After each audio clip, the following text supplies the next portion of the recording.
Well, as we head into the festive season, many consumers will be tempted to spend emotionally. People still want to buy something special for themselves or loved ones. But there's a big financial warning. If you can't afford it or you haven't budgeted for it, keep your purse or wallet shut. Well, that's the advice of the Credit Ombud. I'm joined by the Credit Ombud spokesperson, Salem Dyafta, to talk further on this issue. Thank you very much for joining us today. Thank you for having me. Good stuff.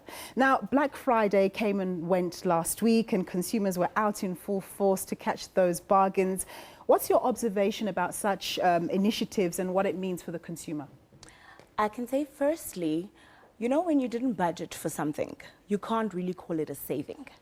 Because in as much as consumers are lured by the adverts that say take 2 for the price of 3, it may seem like a saving to you as a consumer, but if you didn't budget for it and if you don't really need it, then it isn't a saving. It is probably a reckless spending.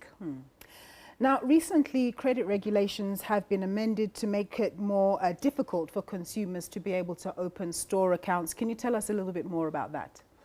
It's basically to make sure that there's what is called an affordability assessment, because whoever's lending to the consumer must follow the rules of the National Credit Act. Before you grant any consumer credit, you must do the necessary steps to make sure that that consumer will be able to afford paying back the set installments. So it's very important for each and every lender to actually follow that procedure to make sure that they look at the income, what's coming in, they look at the consumer's expenses, not just your accounts, but I mean things like school fees, groceries, etc.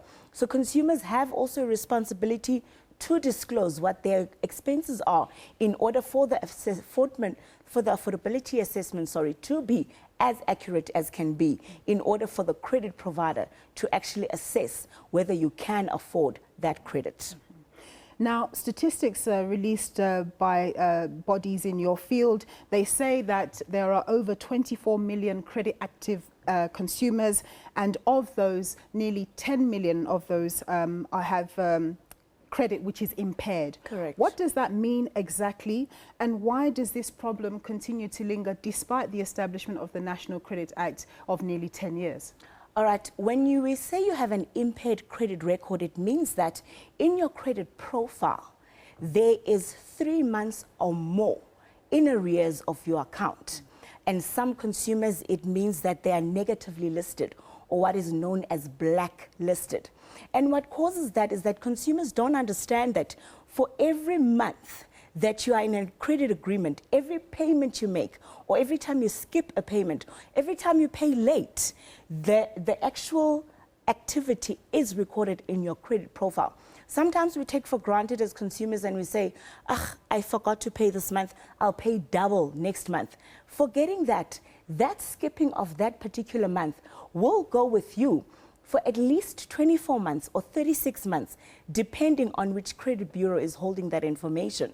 So it's very important to pay on time every single month and pay the full amount. Sometimes consumers make arrangements with the credit providers to pay a lesser amount. Yes, you are paying a lesser amount, but in the credit bureaus, it's still reflecting as a late payment or a slow payment because you're paying late and you're paying less. So it's very important for consumers to always remember, you must pay on time, you must pay the full amount, and you must pay each and every single month.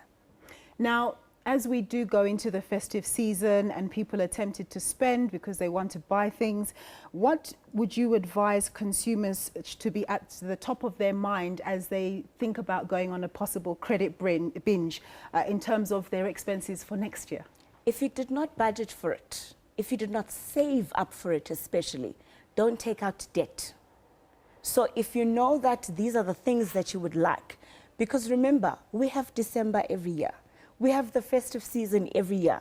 So if you know you would like to splurge at the end of the year, start saving up and budgeting from the beginning of the year so that you know exactly how much you're going to spend. So if you didn't budget for it, if you didn't save for it, don't take out new debt. Avoid new debt. In fact, try closing up something, because January is a very long month, considering that most consumers get paid mid-December. So you need to wait until the end of January for the next salary. And also, don't be fooled or lured into the adverts that say, save up to so much percent, save up to so much percent, buy 3 for the price of 2.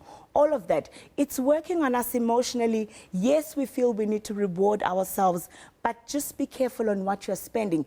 Is it really a saving if you're buying something you didn't budget for, and if you're buying something you don't need just for the sake of 3 for the price of 2? And very quickly, assuming that people don't take your advice and they find themselves in trouble end of January, what do they do?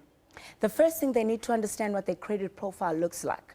Sometimes the consumer might not have understood what has happened in terms of maybe their credit profile. Sometimes their credit profile is reported incorrectly. That's why we have offices like the Credit Ombud to actually have a look at those kind of problems that consumers may encounter. And if we can help, obviously we'll help the consumer. If not, we'll refer them to the right place. Thank you so much. It's been great interviewing you. It's a That was pleasure. Salem Dyafta. She's a spokesperson at the Credit Ombud.